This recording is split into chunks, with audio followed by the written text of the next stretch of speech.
Hello everyone, welcome to the challan.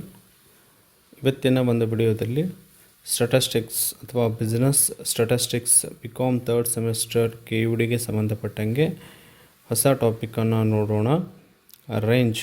ರೇಂಜ್ಗೆ ಸಂಬಂಧಪಟ್ಟಂತೆ ಪ್ರಾಬ್ಲಮ್ಗಳನ್ನು ಈ ಒಂದು ವಿಡಿಯೋದಲ್ಲಿ ನಾವು ನೋಡೋಣ.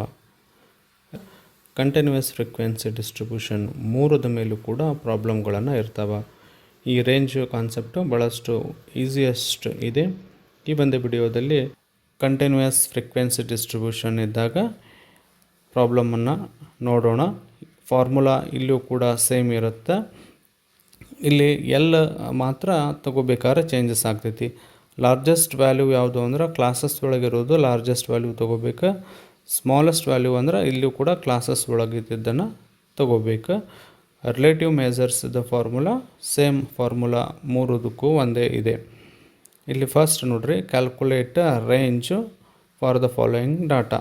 ರೇಂಜ್ ಕೇಳ್ಯಾರ, ಅದ್ರ ಜೊತೆಗೆ ಕೋಎಫಿಷಿಯಂಟ್ ಆಫ್ ರೇಂಜ್ ಕೂಡ ನಾವು ಇದರಲ್ಲಿ ಮಾಡೋಣ ಅಂತ. ಇಲ್ಲಿ ನಿಮ್ಗೆ ಫಸ್ಟ್ ಬೇಕಾಗಿರೋದೇನು ಅಂತಂದ್ರೆ ಎಲ್ ಲಾರ್ಜೆಸ್ಟ್ ವ್ಯಾಲ್ಯೂ ಕ್ಲಾಸಸ್ ಒಳಗೆ ಅಂದರೆ ಎಷ್ಟು 65. ಸ್ಮಾಲೆಸ್ಟ್ ವ್ಯಾಲ್ಯೂ ಎಷ್ಟರಿಂದ ಸ್ಟಾರ್ಟ್ ಆಯ್ತಿದೆ, ಸ್ಮಾಲ್ ಅಂದ್ರೆ 30. ಇವೆರಡು ವ್ಯಾಲ್ಯೂಗಳನ್ನು ತಗೊಂಡು ಕ್ಯಾಲ್ಕುಲೇಟ್ ನೀವು ಮಾಡ್ತೀರಿ.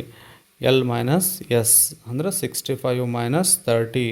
Therefore range is equal to 35.